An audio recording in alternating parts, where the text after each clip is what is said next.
बच्चों को और उनके पेरेंट्स को अपनी तरफ से पूरी संवेदना देना चाहता हूं जो इस परीक्षा के रद्द होने से प्रभावित हुए हैं।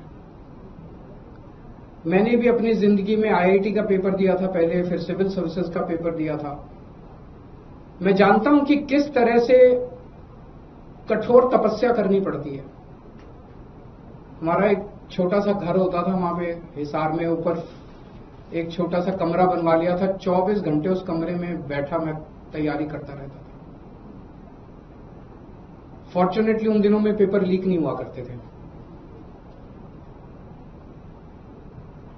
इतना गरीब परिवार होते हैं, वो गरीब परिवार, कोचिंग इतनी महंगी है।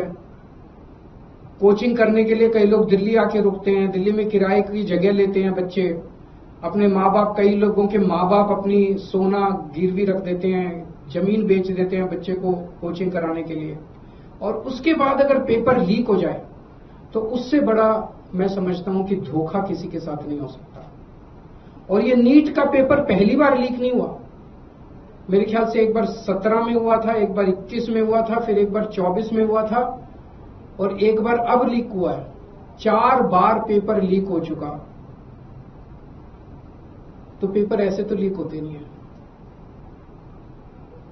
इसका मतलब बहुत बड़े स्तर के ऊपर कुछ ना कुछ तो कल्यूजन है, मिली भगत है, पॉलिटिकल पेट्रोनेज है। मैं ये जानना चाहता हूं जिन्होंने 2017 का पेपर लीक किया था वो आज कहां हैं? उनको सजा मिली? जिन्होंने 2021 का पेपर लीक किया था उनको सजा मिली? जिन्होंने 2024 का पेपर लीक किया सबकी बेल हो गई, सारे बाहर हैं। सबको कह दिया गया अब अगले पेपर के लीक करने की तैयारी करो।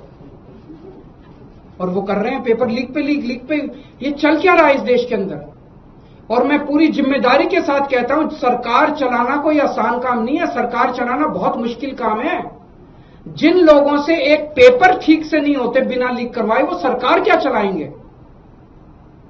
मिले हुए हैं ये लोग। It is a case of complete कल्यूजन। लाखों करोड़ों बच्चों के भविष्य के साथ खिलवाड़ किया जा रहा है। उन सब बच्चों के साथ मेरी संवेदनाएं हैं और मैं उन सब बच्चों को बोलना चाहता हूं कि सड़कों के ऊपर उतरना पड़ेगा।